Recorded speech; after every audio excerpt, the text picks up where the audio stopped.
at this exact location, we have this all hand meetings wherein we culturally go through every part of item that we should be doing again and again. We call them.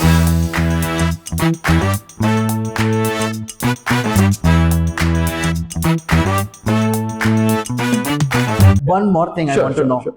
From these things that you did, you spent your time with the industrialist. Yeah. Who are these really big owners and they're running a big space. Especially manufacturing comes with a lot of investment, but it also comes with investment of time, manage people, to get them sanctioned with so many other different certifications.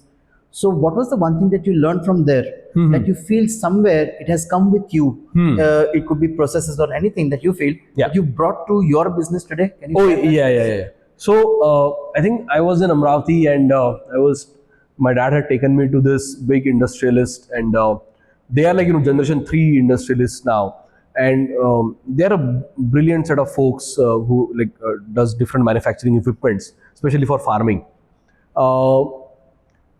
We went to his office, but then he said, we saw the office, it was all great. You could see vast acreage of equipment's been built, and there are thousands of workers around there. He took me to his basement and he showed me the number of boards, and each board carried the name of the company that he had started. Okay? And he was like, I still keep them there, although they're in basement right now, but I keep coming back there. That failure can come to you at any point of time. Correct. Right? So you have to be on your heels to always continuously look at how you can do better, what is that the next thing that you want to achieve, right? Which again kind of ties down to the mountaineering part of it, at the peak after peak. And the other thing was, he's a P&P, it's people and processes, right? Then it doesn't matter whether you're in manufacturing or let's say you're in software or you're in aerospace, doesn't matter. It's P&P everywhere. You take care of these two things, business will get automatically built. Right? So it's people and processes. Right? And that's where we, and I think again, Sumit, my co-founder, he has been doing this brilliant thing. He's the one who essentially, at this exact location, we have this all hand meetings wherein we culturally go through every part of item that we should be doing again and again. We call them rituals here. So we have rituals inside our home, right? Keep your chappals outside. Correct. Whenever you want to go, go in front of the God, pray and then come out. All these very minute things, but that is what makes you as a person, that is what makes you as a family, right? Yes. And I think that is what we do it here. That every month you want to come together, you want to showcase that so and so value, how this was showcased by so and so person, right? Or what was the mistake that so and person did. We talk about our mistakes very openly. Right? We talk about that in whether, okay, we worked out with this client, we didn't work out with this client, we worked out with this team member, didn't work out with this team member, what were the reasons for it?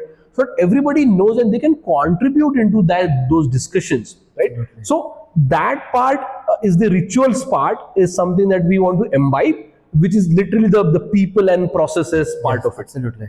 Yeah. And so although we do not have any, say, said numbers defined for our company to become this and that, but one long-term vision is what we want to take it out.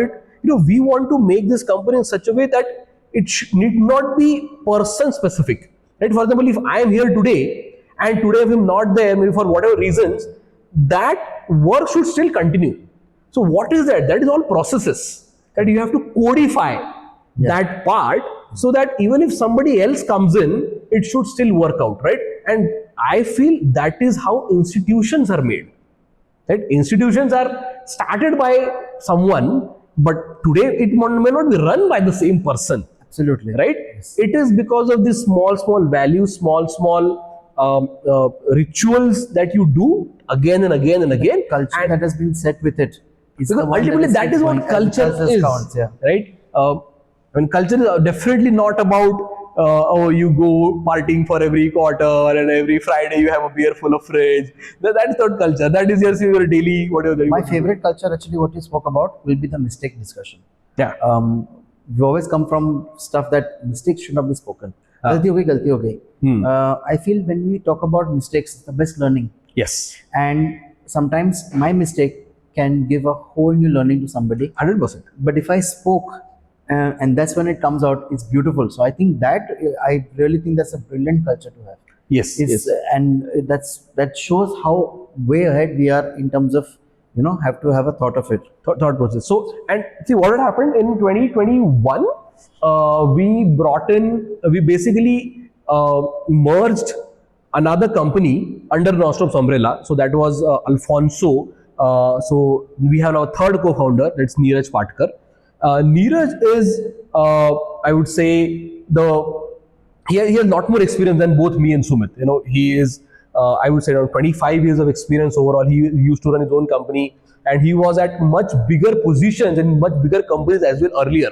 So what the thought process that he brought in was also specifically very much practiced now is what we call the retrospective meetings, right? These meetings happen with every team, right?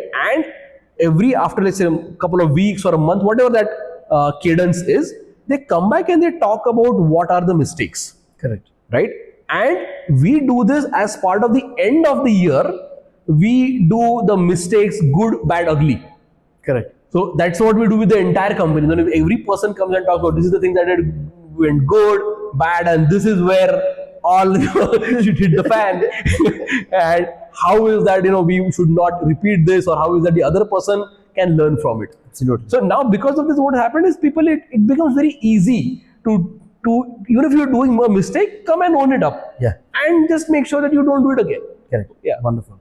One last part before we part is somebody who would want to be or start their own software company. Yeah. And since you've seen so much experience, is there any short tips that you would like to give them before they want to start? I want to start on my own. I'm thinking I have an idea. Yes. मैं शुरू करना चाहता हूँ. Okay. And there's something that's holding me back for some reason. Okay. Anything that you would like to share to them? For example, how your father said, "Go, do it." And let's ask Niharika. Yes. And Niharika said, "Jump." And you said this very beautifully. Jump. Which is it's the best way to swim. Is to jump. Jump. Yes. So, what is a few things, like you can say one or two, that would help somebody who is perhaps, you know, seeing us, listening to us, that this is something I can take that leap of faith. What would you say? Wow. Well, this can be many. Honestly, let me just try to see if I can articulate it properly. I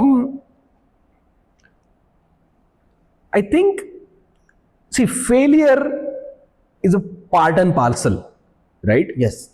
I think what many people, whether they want to start on their own or whether they want to, like, you know, say they are already started but they just want to be on the next frontier, I think it's the failure that kind of hold people back, right? I just talked to you about the mistakes that we are doing around here, and literally like last week when we had our monthly HM, I spoke to everybody saying that we are wanting to do something, and now this is going to be a 5th attempt to do that, right? 4 attempts have failed. And I just asked out people that, you know, say XYZ.